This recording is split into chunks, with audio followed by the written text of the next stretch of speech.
People who hate their birthday, what ruined it? Ever since my parents divorced when I was 11, birthdays stopped feeling like celebrations. They became competitions. At first, I didn't notice it. I was just a kid. 2 Christmases seemed cool. 2 birthday gifts seemed amazing. 2 cakes sounded even better. But as I got older, I realized none of it was actually about me. It was about them. Every birthday became another round in a war neither of them was willing to end. My mom would buy me something thoughtful. My dad would buy something bigger. Mom would organize a dinner. Dad would organize a bigger dinner. Mom would plan something meaningful. Dad would plan something expensive. And every year I found myself trapped in the middle. Like a trophy they kept passing back and forth. The worst part was that neither of them seemed to realize they were doing it. Or maybe they did. Maybe they just didn't care. Every gift came with invisible strings attached. Every gesture felt less like love and more like evidence. Evidence they could use to prove they were the better parent. By the time I turned 17, I hated birthdays. Not because I disliked getting older, because I knew exactly what was coming. Arguments, competition, passive-aggressive comments, awkward tension. The usual. A month before my birthday, Mom asked what I wanted. Just one thing, a laptop. Nothing crazy, nothing flashy. I'd been saving money for over a year,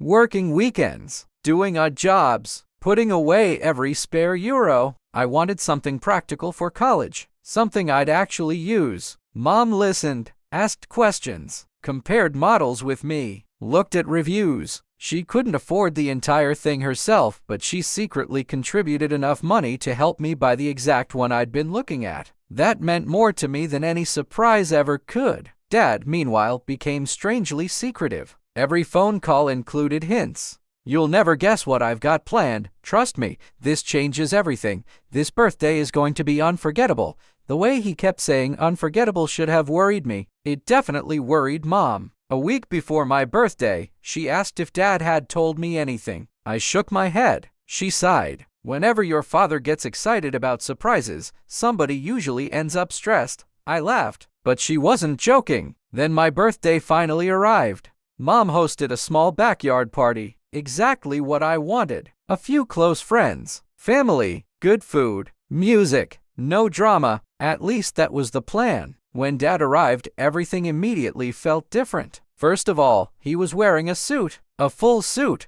tie and everything. Who wears a suit to a backyard barbecue? Then there was Tara, his girlfriend of 8 months. She followed him everywhere carrying her phone, recording, constantly recording, every conversation, every reaction, every moment. She claimed she was documenting memories. Personally, I think she was documenting content. The second they walked through the gate, I knew something was coming. Dad looked way too excited, like someone waiting to reveal the winning lottery numbers. The party itself started normally. We ate, talked, opened presents. Mom gave me the laptop. The exact model I'd wanted. I was genuinely happy. Maybe the happiest I'd been on a birthday in years. Then Dad saw the laptop, and his expression changed. Not anger, competition. I recognized it instantly. The same look he'd had for years. The look that said, "Watch this." After cake, he stood up, clapped his hands, and announced he had one final surprise. Everyone stopped talking. He smiled dramatically, then handed me a tiny gift box. Inside were car keys. The crowd exploded. Gasps, cheers, shock. My friends immediately started shouting, "No way! Are you serious?" Dude, I just stared.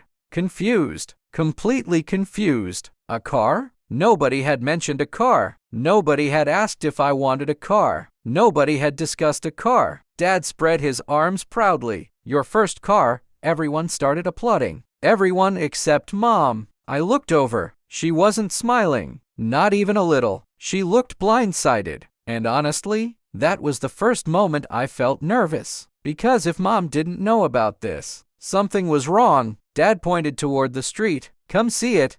Everyone rushed outside. Friends, relatives, neighbors, the entire party. I followed behind them, already feeling uncomfortable. Then I saw it. A bright yellow convertible. Brand new. Huge bow on top. The kind of car that looked like it belonged in a commercial or a midlife crisis. Not a 17-year-old's driveway. My stomach sank. It wasn't me. Not even remotely. I didn't want flashy. I didn't want attention. I didn't want expensive. I wanted reliable, practical, something that wouldn't cost a fortune to insure. Dad stood proudly beside it, waiting for admiration, waiting for applause, waiting for validation. Then he tossed me the keys. Take it around the block. My heart dropped, because there was one tiny problem. A very important problem. A problem almost nobody knew about. Yesterday I had failed my driving test. Badly. Parallel parking disaster. Missed shoulder check. Nerves destroyed me. I'd been planning to retake it in a few weeks.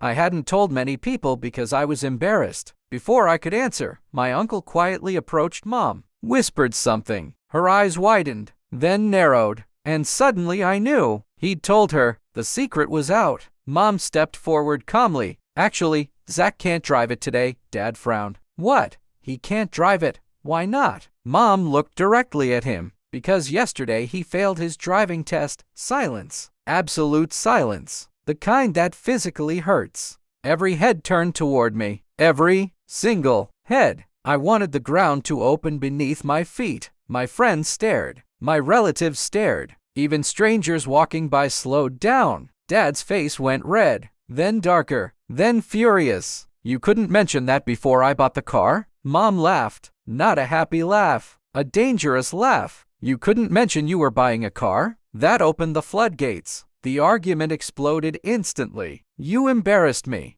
No, you embarrassed yourself. You knew I was planning something.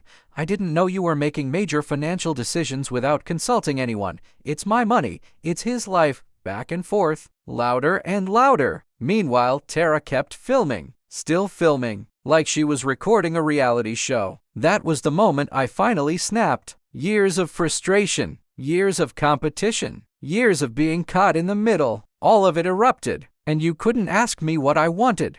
Everyone froze. I pointed at the car. Did you ask if I wanted this? Dad opened his mouth. I kept going. Did you ask if I passed? Silence. Did you ask how much insurance costs? Nothing. Did you ask if I even like convertibles? Nothing. Did you ask literally anything? The entire street was silent. For once, nobody had a response. Because the answer was obvious. No, nobody had asked me. Not once. This wasn't about me. It had never been about me. The car wasn't a gift. It was a statement. A giant yellow statement. Proof for everyone watching that Dad could buy bigger things than Mom. That's all it was. Tara finally lowered her phone. Even she looked uncomfortable now. A few minutes later, Dad got in the car. Tara followed. The convertible drove away. The giant bow still attached. The most ridiculous sight I'd ever seen. One by one, guests started leaving. My friends made awkward excuses. The party dissolved. Within an hour, the backyard was empty.